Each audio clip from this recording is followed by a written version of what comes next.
Do you think that it's possible to truly think independently? I do, but I think you have to rewind a little bit and set the circumstances for what creates independent thought. It's not just the idea that you need to have that's different. And independent thinking, for it to be valuable, has to be divergent thinking. So it has to be advantageous divergence. You have to go against the crowd and you have to be right. It's not enough to just go against the crowd. So, what sets us up to be able to think independently is a really interesting question. And a lot of it is your ability to withstand pain. Can I look like an idiot in the moment to become better in the end? Can I financially do that? Can I mentally do that? Can I emotionally do that? There's a whole bunch that goes into that people don't think about. Am I in a position where failure is going to make a huge difference in my life on this particular thing? And if I am, that makes it harder to think independently.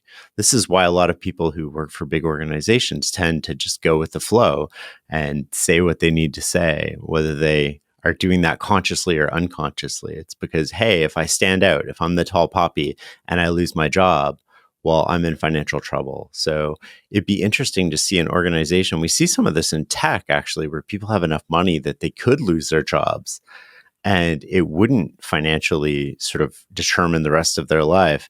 And those people are able to speak up more about what they think is right and what they think they should do. And I would imagine that it's a really good scenario to create that psychological safety too, where you feel like you're not going to be punished to think independently. And so if you think of Clear Thinking, the book that I wrote, I sort of, there's three overarching themes to it. One is how you position yourself determines whether you're playing on easy mode or hard mode. How do you manage the urges? This is two. How do you manage the urges that get other people into trouble, including the social default? And three, how do you think independently? And I think you need the first two in order to think independently. It's sort of like the natural follow on to the first two. Talk to me about easy mode and hard mode then. People use this on the internet all the time, but I think your conception's a little bit different.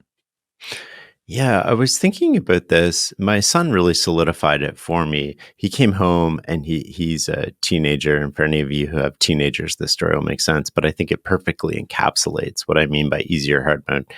And he hands me this exam and he's got a really bad grade on it. And he just sort of looks at me, shrugs his shoulders, says I did my best. And for anybody who's played sports like me during high school, that's not the moment to talk to them. Most people quit sports on the car ride on the way home. They don't quit because their performance on the field sucked. They quit because of the conversation with their parents or their friends' parents in the car ride on the way home. So I was like, I'm going to let this dissipate, right? He's emotional right now. Let's let it go. I was quite emotional too. I was like, what happened here? Later on that night, I walk up to him and I'm like, hey, talk to me about this. You said you did your best. What does it mean to do your best? I was like, go through it in detail. He's like, well, I sat down at 10 and I read over all the questions and I checked how many points were each question. I allocated my time appropriately and I answered them the best I could. I did my best. I was like, wow, you think of this like adults think of this. This is really interesting. So you think that point forward, from the point that you sat down, that's the point where things matter. I was like, let's rewind 96 hours here. Did you study? Not really. I crammed the night before. Did you sleep well? No, I was up late studying. Did you eat a healthy breakfast? No, I didn't because I got up late. Did you fight with your brother? Yes. Why did you fight with your brother? Well, because I got up late. So then all of a sudden we were in the bathroom at the same time and, I didn't sleep. So my temper got the best of me and we started, shouting at each other. I'm like, okay, so you chose to play on hard mode. That doesn't mean you don't get a test, but what are the things you could have done to put that on easy mode? Well, you could have studied every night for 4 nights leading up to the test. You could have eaten healthy. You could have gotten a good sleep. These are all things within your control. And those things determine whether you're playing on easy mode or hard mode. And if we think of that sort of in life, we can think of it in positioning, right? Do you have low debt? Do you have high debt? Are you exposed to variable interest rates? Have you maxed out sort of the amount of money to your paycheck? Are you spending it all every week? Are you investing in your relationships with your partner, your kids, your employees, your customers. Are you sleeping well? Are you eating healthy? All these things position you to put you in a position to manage these sort of things that come along in life, and they come along to anybody. It doesn't matter if you have the best idea in the world from a stock market perspective. If you have no money in your bank account to take advantage of it, you might as well not have that idea. And if you sleep and you eat healthy and you invest in your relationships, well, the inevitable emotional ups and downs, the inevitable anger that people go through, the highs and lows, you're in a much better position, a much stronger position to go through those. Imagine there's a patch of grass between you and your partner. And if you water that grass every day, what's going to happen when a spark lands on it? It's just going to go out. But if you don't water that grass every day, it's going to dry out. And then what happens? All of a sudden you have a fire between the two of you. And then you have to take all this time and energy and try to fix that fire if you can. And all that time and energy comes at the expense of furthering your relationship, doing the things you want to be doing, working on the things you want to be working on. And we don't think about it like that. Yeah. So in some ways, could you replace the word positioning with preparation? It seems like a large amount of it is preparation. Sort of preparation to me implies that you know what's going to happen, whereas positioning is I am prepared for multiple possible futures because I'm not trying to predict the future. So when I use the word positioning, I'm being a bit more vague because I want to account for things that I can't anticipate. Whereas preparation, if I know I want a promotion in 6 months and I know that job is coming open, well, now I can prepare. And that is a form of positioning, but it's not the only form of positioning. Yeah. So I think when I first started this podcast, 2018, I got introed to fs.blog, I think that year, and started reading a lot of the stuff that you were writing about. And I think there was a period, at least in my life, and I know in a lot of my other friends' lives, where we believed if we could just recite the top 91 mental models from fs.blog, that all of our problems in life would be fixed. That it was just simply a matter of knowing the definitions, and we'd integrate them somewhere down the line. And your first few books, actually, series of books, were kind of about breaking down these thinking tools. It seems to me that, at least in my life, and perhaps in yours as well, there's this pivot or maturity or kind of like ascendance from just looking at rules and the thermodynamics of how our mind works into something kind of more integrated and holistic, and it's to do with how does this fit into the various vicissitudes of life, and what are the urges that get in our way. They don't fit, being angry doesn't fit within a mental model. It's like you're just angry, or you're upset, or you're hungry, or you're tired, or you're whatever. Have you noticed this in yourself, this sort of development over time from a more kind of disparate to a much more integrated viewpoint when it comes to thinking tools? Well, I love the word that you just used there, integrated, because that's how I think of it. And I think of, we wrote a series of books through Farnam Street called The Great Mental Models. And the idea was to take the 101 that you would have learned in most university introductory classes and put it out there for people, easily accessible, easily digestible, and in more plain language than you would hear in university. How do you use those ideas? And how do you think, right? The first book of that was General Thinking Tools, which is like, what are the tools that we can use to sort of think through problems in a three-dimensional way? And I think that those are important lenses into a particular situation. If you think of decision-making specifically, the source of all problems in decision-making is blind spots. And if you can put these lenses onto a situation, you reduce your blind spots. You're never going to eliminate your blind spots, but you'll reduce them. And that is one part of life, right? So eliminating these blind spots. Another part of life is dealing with our emotional self and dealing with social situations and dealing with anger. And these things inevitably happen to us. And we can't change the fact that they're going to happen, but we can change how we respond. And all the mental models in the world aren't going to give you confidence. And all the mental models in the world, they might help you see something, but they could also create this paralysis where, you sort of look at a situation, you overanalyze it, and you don't actually take action. And so I don't want people to think that that is the be all and end all. It's one component in a mosaic that leads to the overall image. And that component can shrink or expand depending on the problem at hand and probably a particular moment in your life. But it's still an important component. It never goes to zero. And I sort of think of work-life balance that way too. I don't think of it in terms of balance. I think of it as, what are the integrations that I need in life, and what size do they need to take right now? And if you think of it in terms of a mosaic, well, you can have your relationship, you can have your work, you can have your health, you can have all these things, and they can never go to zero, but it might mean that you're prioritizing different things at different points in time. Like with my kids, I went up to them and I'm like, hey, we're launching a book. It's going to be really busy for a few months, and then it's going to go back to normal. But for a few months, work is going to take a bigger shape and bigger form than it has in the previous few months. And then afterwards, it's going to shrink back down to where it was before. And I think it also gives us a language to think about the inevitable ups and downs and flows of life. Sometimes things are more important. It doesn't mean that our partner's not the most important thing or our kids aren't the most important thing. But sometimes we just got to buckle down and do what we're supposed to do at work. I need a mental model or a meme to remind me that things don't last forever.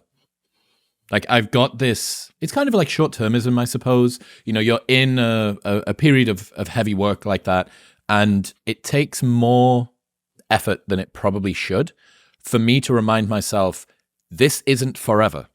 This is just going to happen for a little bit of time, and it's periodized, and then we can get out of that on the other side. And I know that you're unhappy because you're not spending enough time in the gym, or your diet's been all over the place, or your sleep's been all over the place, or you're feeling a little bit more stressed, or you're a little bit more worried about the future. It's like, this isn't going to happen forever.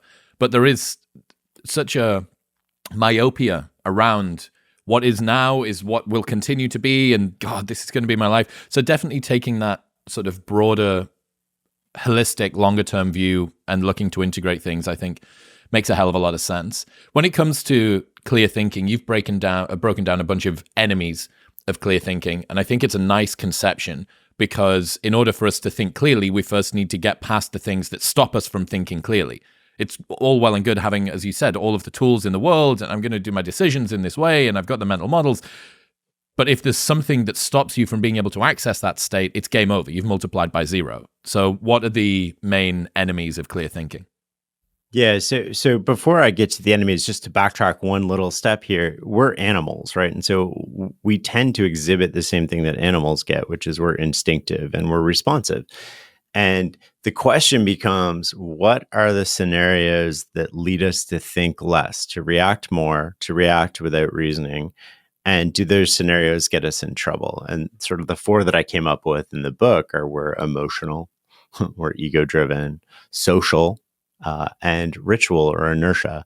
And I think, a great example of social, I think emotion and ego sort of, people understand what they mean, but what do I mean by social situations? Well, not only groupthink, but I mean, we don't want to disappoint other people, right? In part because we are animalistic. And one of the biological tendencies of animals is that we're self-preserving.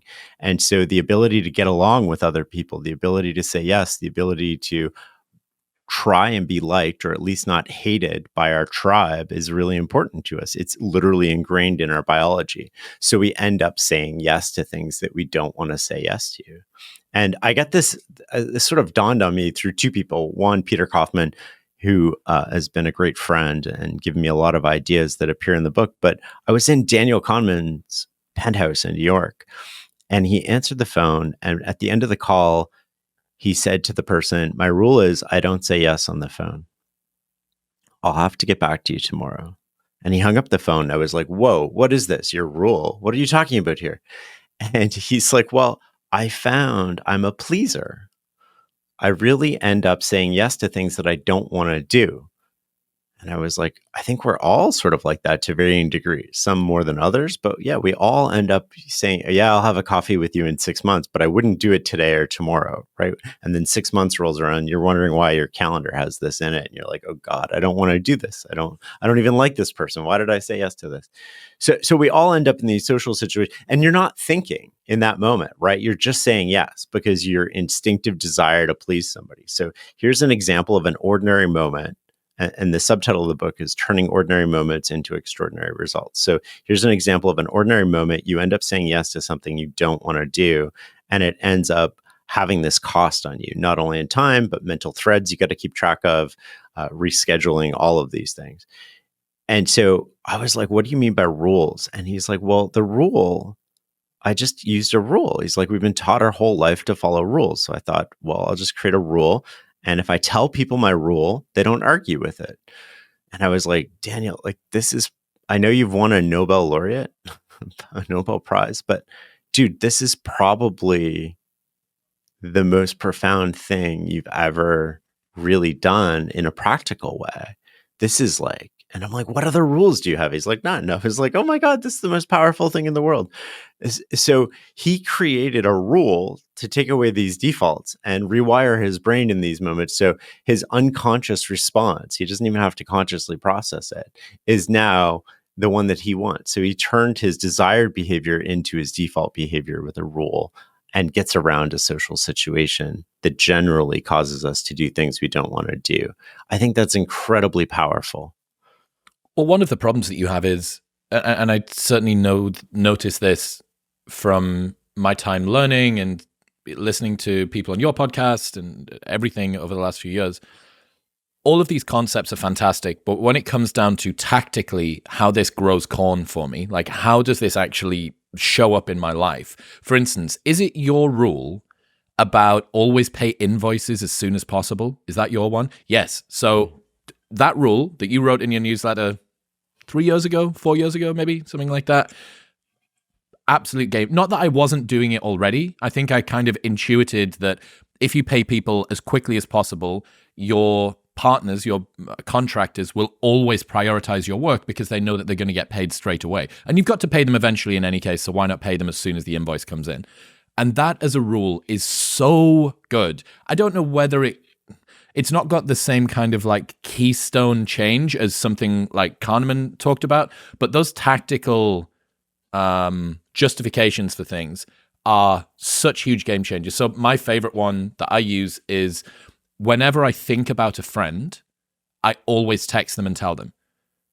Whenever I'm thinking about a friend, if some memory pops up from a business partner from back in the day, or someone that I saw a couple of months ago, or someone that I saw yesterday, I'll just text them, hey man, thinking about you, hope everything's good. Or dude, just remembering that time that we did X, Y, and Z, like sending my best. That has been the best trigger for keeping on top of friendships and for making other people in my life that I care about feel good because they know that I think of them. And you're already thinking about them, so why not tell them? Like that's just, it's a free gift that you can give them. So that's another trigger of mine that I've used, from not saying yes on the phone, paying invoices immediately, texting friends when you think about them. Yeah, the last thing the world needs is another book on thinking that's just intellectual masturbation. It has to be practical and applicable in real life, and it has to help people in scenarios that are difficult to be able to help them. So in the book, there's a lot of safeguards and a lot of rules around here are things that you can implement. The tricky part is I'm giving you examples, but you really have to take what are the desired behaviors I have, and how do I create defaults around these desired behaviors? And that's sort of what the book lays out. But I mean, I can't create that map for you. I can give you practical ones that work on thousands of people or work with thousands of people. But the best ones are going to be very specific to you. Like the most powerful one to me is work out every day. My rule is I work out every day. The duration can change. The scope can change. The fact that I sweat does not change. I might be in a hotel room and just doing, a couple hundred push-ups and sit-ups.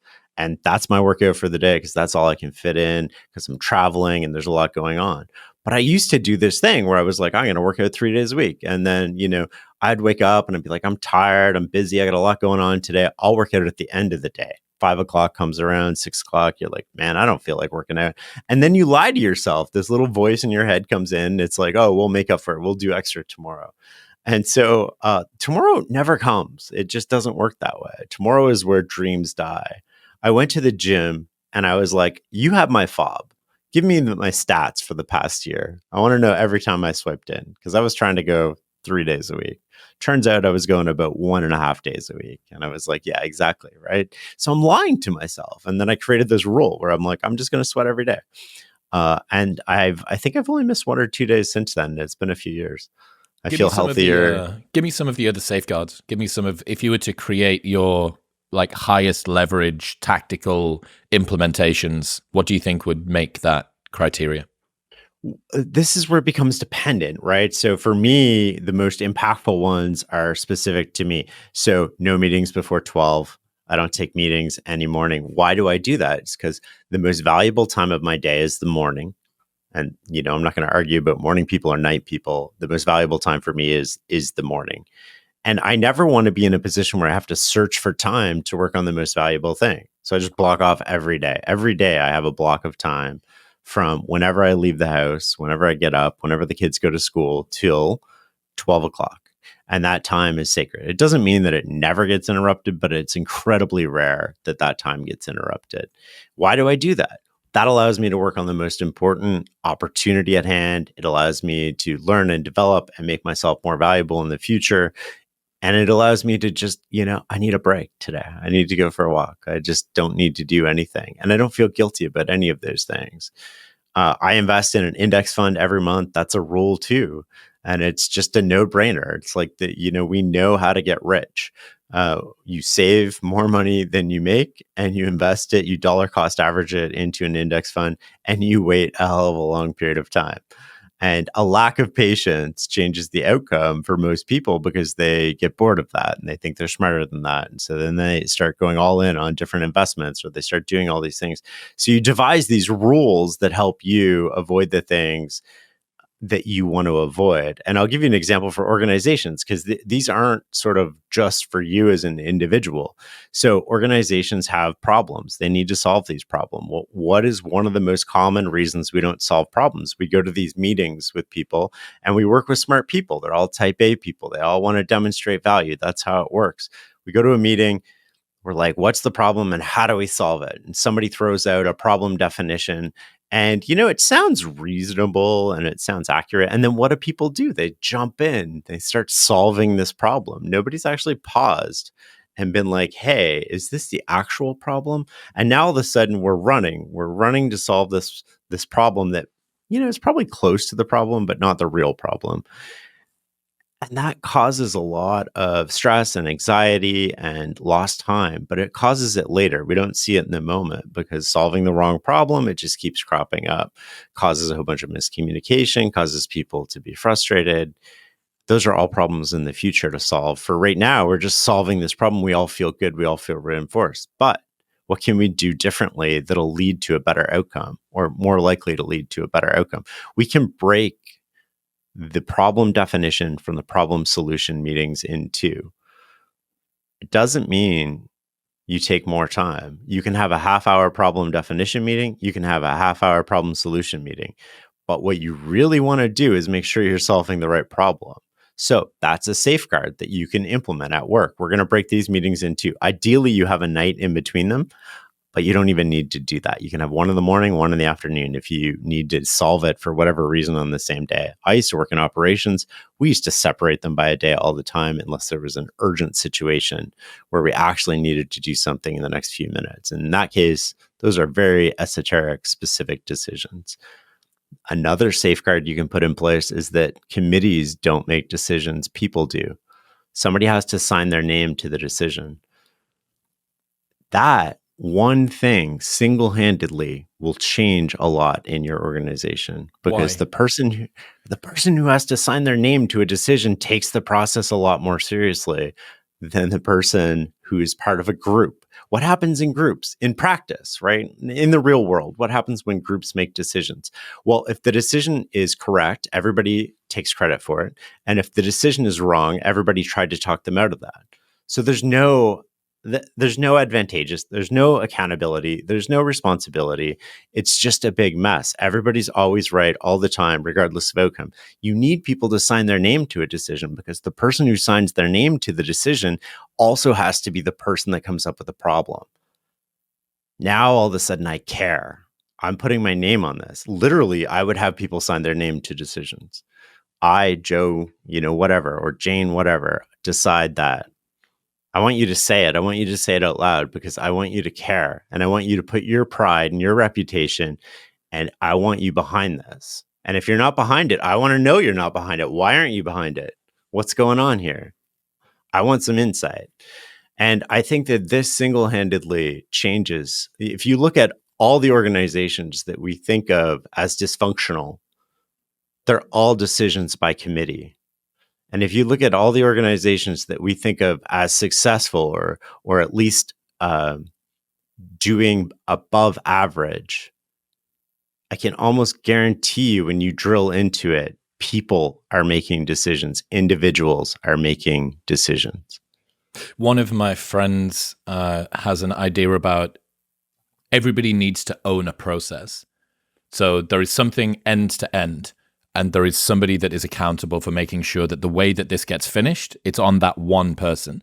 And it feels like exactly the same here, that, a particular piece of content goes out and there's a mistake that's been made, and is it the editor, or is it the strategist, or is it the producer, or is it the fact checking guy? All the way down, people hide in groups.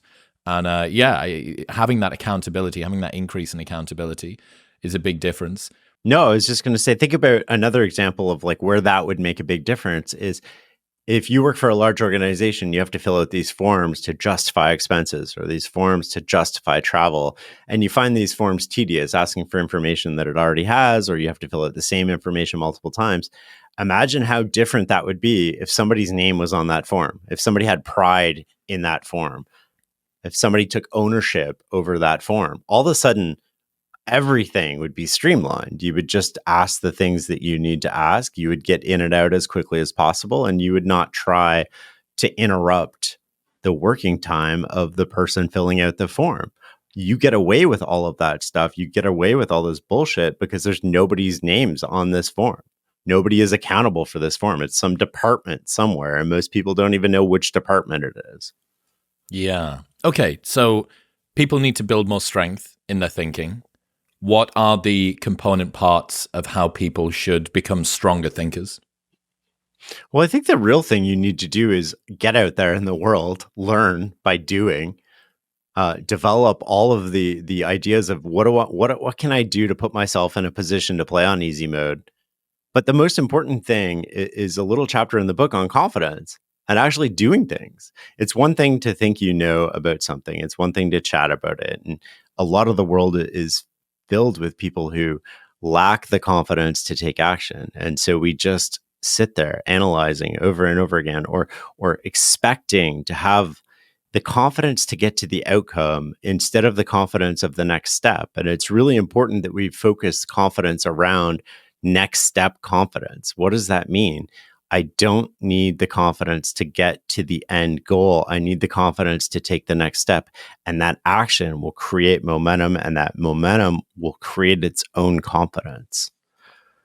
Yeah, I mean, trying to create confidence without any degree of evidence is asking for delusion. The other things we can do to build strength are sort of knowing ourselves, right? We have to understand where we're strong and where we're weak. Most people try to fix their weaknesses. I think you should just amplify your strengths.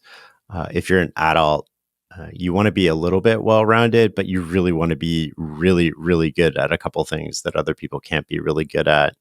And you have to be accountable to yourself about your mistakes, learning from your mistakes, accountable about your actions, your responses, the things that you do. That's where we start. Starts from a foundation of, it doesn't matter where I am today. It doesn't matter where I am on this grid. I am in charge of my trajectory. It might not be my fault where I am. It could be pure luck. It could be, I was born into a bad house or bad situation or a bad country. It doesn't matter. It's your responsibility to take control of that trajectory at some point. And that point is today. And what are the things that I can do, the little things that I can do to position myself for tomorrow? What do you mean when you talk about self-control? Discipline and doing hard things and resilience, kind of buzzwords that get thrown around an awful lot. What does self-control mean in the clear thinking framework? Well, the idea around self-control is you sort of opt out of these emotions that get other people into trouble. And you can do that in a variety of ways. One, let's consider you're angry. Well, I can recognize that I'm angry and not respond. And on a good day, I might be able to do that 20% of the time. Now, if I'm positioned to play on easy mode, I got sleep, I'm eating healthy, I'm exercising. Well, I can probably recognize that I'm angry like 40% of the time now, but what do I do with the rest of the 60% of the time? How do I avoid these situations? Well, if I know somebody makes me angry, self-control is also not about control in the moment. It's like, I don't want to hang out with this person. I'm not going to put myself in that situation to begin with. Why would I tempt myself? So self-control is about designing your environment in a lot of ways. And your environment is not just your physical environment, it's your mental environment, the information you consume, the people that you're around. You create these sort of rules, which are a form of artificial environment that sort of put you on the right path. And I think that those are really things that we can do that are tangible, that make it a lot easier. You can also set rules. I don't send emails past 9 because I've noticed in the past, all the emails I send past 9, I've had a couple glasses of wine. Maybe they're a little more liberal than I want. And, that's a form. But that's a form of like how we can deal with this. Or, if you have an iPhone, you can sort of set, if you find yourself lost in this world of Instagram, hopefully not TikTok. That thing is like imported fentanyl, I think is digital fentanyl. Well, I don't want to say anything too bad. I used to work for an intelligence agency, and that is one app that I will not even allow in my house. And you can read into that what you want, but it is definitely digital fentanyl. And you can set time limits on things. So, I part of being accountable and being responsible and taking ownership is not necessarily in the moment. I can do that in the moment when I'm strong to prevent me from doing something I don't want to do in a moment where I'm weak.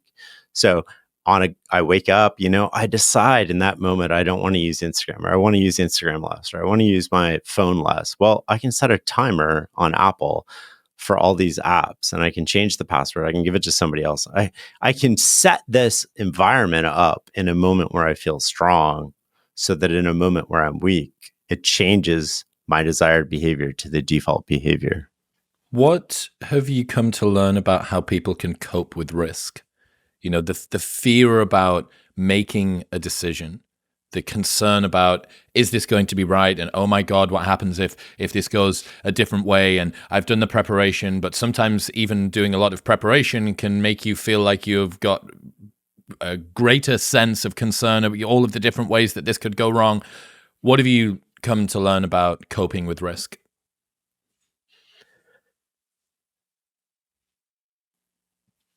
I think the biggest thing that people don't understand is what they're afraid of.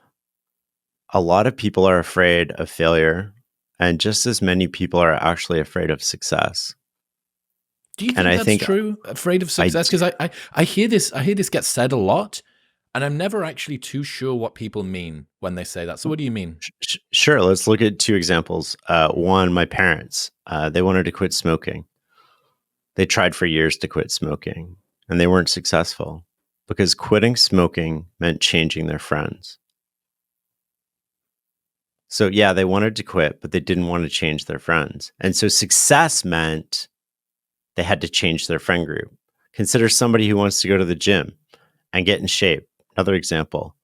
Success means I'm not drinking with my friends anymore. I have FOMO. Success means I'm going to feel left out. Success means I'm going to have to change my friends probably. That's an interesting conception. So it's not necessarily that people have a problem with the actual success itself, but that downstream from that success, there are externalities that they don't like the idea of having to deal with. Yeah, and they're not even conscious. My parents weren't conscious of the fact that they weren't thinking, to actually quit smoking, we need to change our friends. They're thinking, willpower will take care of this for me. I can hang around people who smoke and choose not to smoke. But eventually everybody loses the battle with willpower. So if you want to go somewhere, you're going to have to change your friend group. If you want a promotion, well, a lot of people don't necessarily, what holds them back from going for that promotion, even though they want it, And what it's subconscious. So I'm not saying it's a conscious conversation with your mind, is like, now I'm going to be different from my peers. And we all know that we want people to be successful, but we don't want them to be that much more successful than us. Everything is relative to us. This is how individuals think.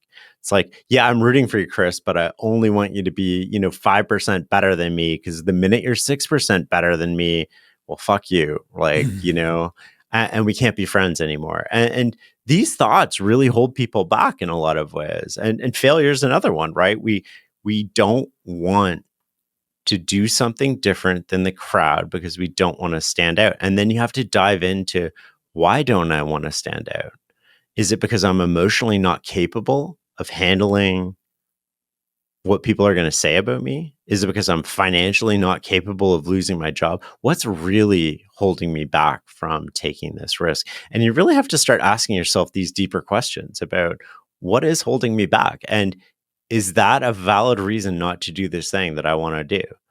And I think, I know a lot of people who work for organizations. I have a friend who just, implemented this thing at work, and they don't do themselves any favor, right? He saved his company about $20 million a year in expenses through something he did. And he took a big risk by doing it. And they gave him like a $2,000 bonus. It's like, so I was talking to him and he's like, there's an asymmetry to these successes too inside organizations where, if I'm wrong, I would have lost my job. I'm right. I saved them a ton of money and my reward was like $2,000. And that to me explains why things rarely change without a crisis. The new manager comes in, recognizes everything has been dysfunctional before, and all of a sudden, yeah, I'm going to change it, but they just change it like maybe 5%. It's enough to say they're doing something different, but not enough to actually create a different result. And that's why things stay the same. There's an asymmetry to it. Yeah. What's that Rory Sutherland insight about no one gets fired for hiring McKinsey, where, people will happily fail in very boring and normal ways, but much more fear succeeding in adventurous and different ways? Because if you just follow the blueprint, well, we follow the blueprint. It's like, yo, dude, the blueprint failed the last 4 Black Fridays in a row. It's like, yeah, no, but it worked this time. Yep, yeah. This time, the same thing is going to have a different outcome. And but what's the most powerful algorithm we've ever seen in the world? It is literally evolution, and evolution is blindly trying things over and over again and doubling down on what works, and then blindly trying things over and over again, with failure being part of the process. Failure is okay. You just have to be mentally resilient to it, financially resilient to it, to put yourself in a position where you can take these risks that you want to take. And I think for a lot of people, it's not financial. I think for a lot of people, they don't want to put their thoughts out in public. They don't want people criticizing them. They don't. And why is that? Are they not capable of handling that? And, you and I mean, we probably both get hate mail. And, the first few times you get that, it really hits you. And then eventually you sort of build up this muscle to it a little bit. And you're like, oh, okay. Yeah, I've heard that one before. Yeah, I've heard that one before. Come up with something. That's actually a good point. If it's a novel insult on the internet, it's like, oh wow, like at least that was new. But yeah, you are right. One of the interesting things is in some regards, you see how much monothinking there is across an entire culture. That being said, maybe everyone is picking up on the same thing, and you actually are a dick, or you can't pronounce the word fragile, or you are like, do you know what I mean? Like there is one thing that everyone's able to see. But no, I don't disagree, man. Like, and think about success. Just going back to the group for a second, if I'm in a group and we're all slightly overweight and lazy, and you start going to the gym and losing weight and start taking up a side hustle. Well, how does that make me feel about myself now? And it makes me feel really bad about myself because I'm seeing all the things that I could do and all the things that maybe at some level I want to do, but all the things that I'm not doing. And you're reminding me of those things. Are you familiar? I imagine you must have spent an awful lot of time on the incel and black pill forums. That must be where all of your best ideas come from.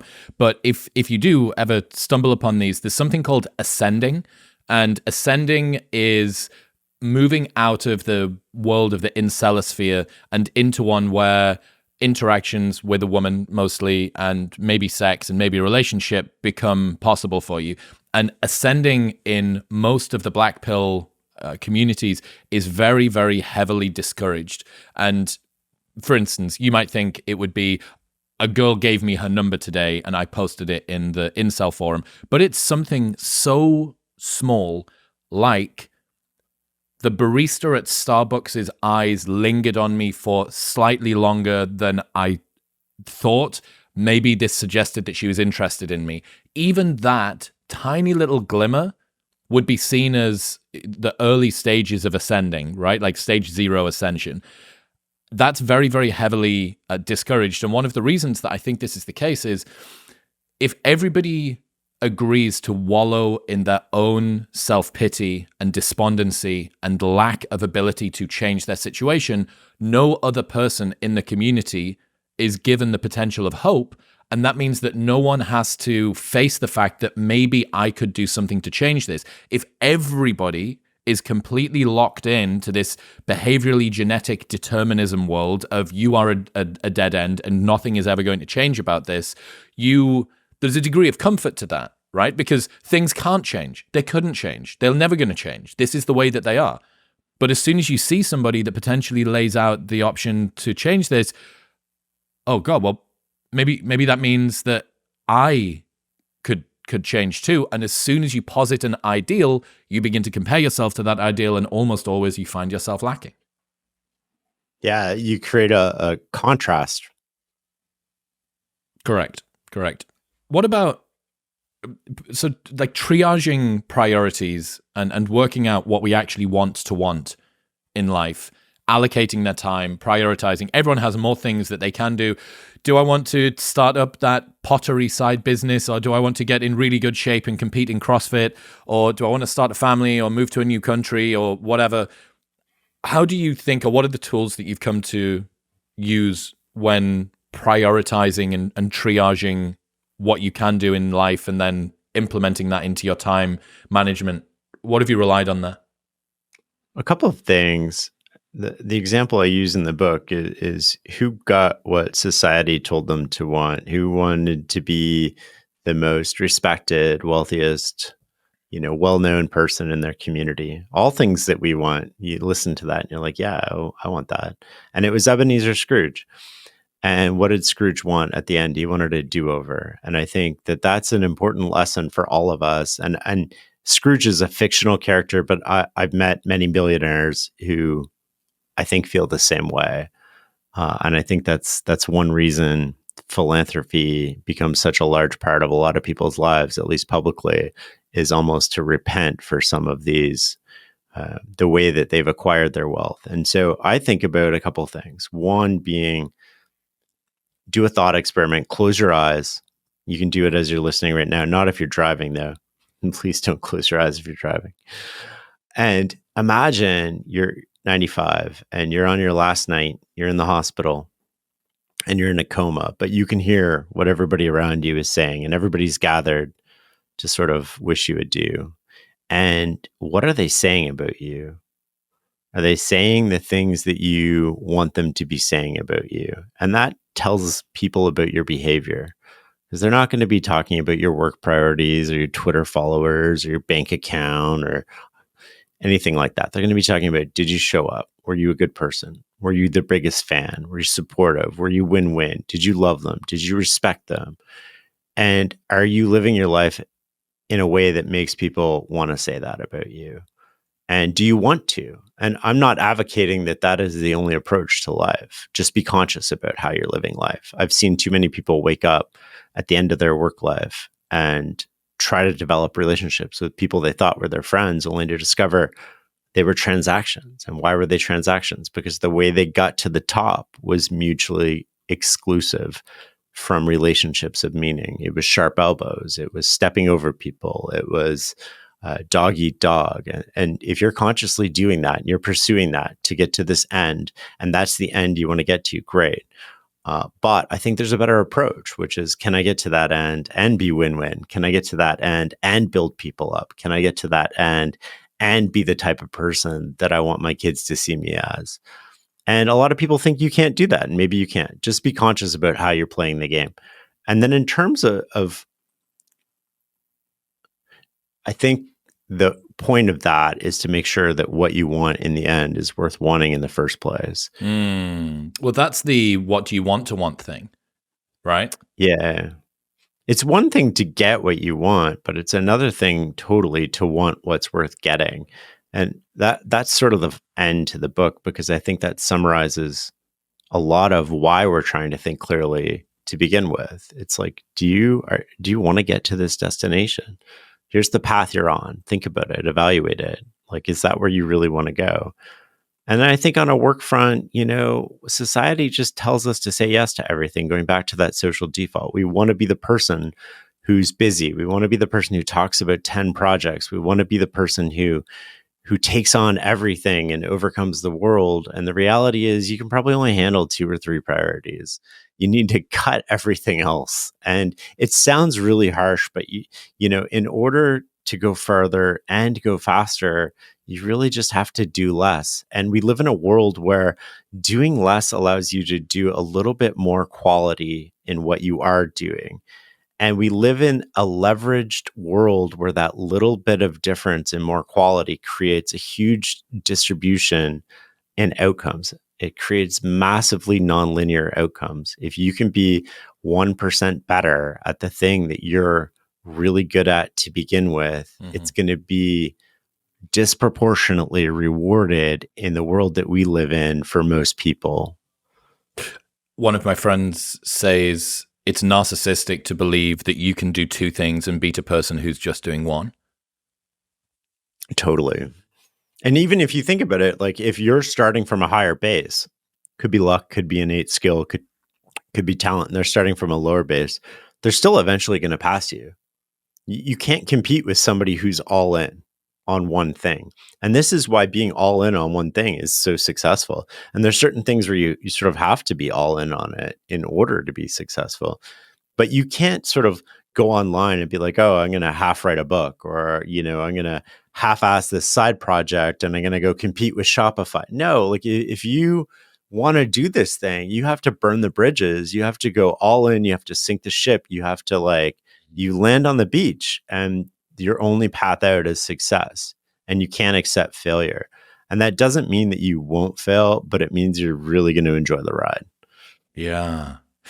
What are some of the other myths that you think society tells people about what they should want in life? If we're talking about not just being able to get the thing that you want, but to want the thing that you can get and to actually work out what's worth wanting, what do you wish, if you could strike through a bunch of things that people typically think that they want, what would they be? Well, just eliminate everything that digital fentanyl tells us to want, right? So, your car doesn't matter. The size of your house doesn't matter. Traveling on private airplanes doesn't matter. I mean, Jeff Bezos uses the same fucking iPhone that you do. What's different between you and him is his ability to leverage it. And I think we have all of this stuff we have all the things we want right in front of us. And we need to be driven to go after things, because individually that might make us unhappy to go after that new car, to go after that house, to go after these things. But collectively, it actually moves the world forward. This is how we get innovation. This is how we get failure. This is how we learn. This is how we progress.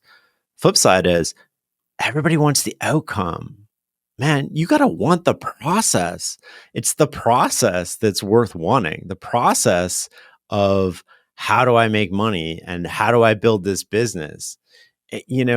How do I do this? That's what I want to be focused on. How do I get better at this? How do I make a better ad? How do I make a better email? How do I create a better thought? How do I become more useful?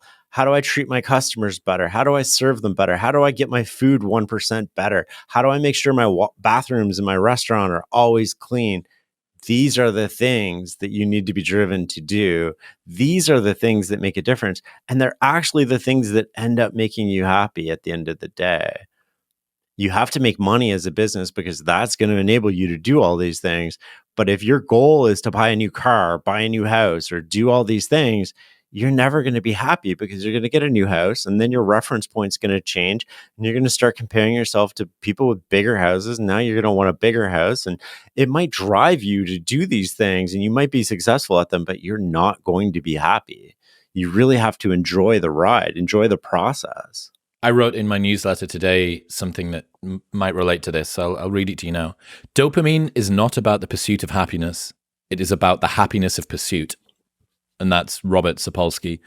So true. So much of life and enjoyment is about the anticipation of things coming. In fact, the anticipation is often actually more enjoyable than the experience. Tim Ferriss used to book week-long holidays years and years in advance so he could get as much enjoyment out of the anticipation as possible. This puts a new perspective on it's not the journey, it's the destination. There actually is no destination. Each arrival at a destination simply marks the beginning of another journey toward the next destination. Morgan Housel told me that when he went on holiday recently, after months of planning and organizing to get there, he finally arrived, and one of his first thoughts was, wow, we should totally come back here next year. It would be great if we could come back here next year. So literally during the supposed enjoyment of the destination, Morgan was already captured by the allure of the next journey. How absolutely tragic and hilarious. Yeah, there's a lot of wisdom in that.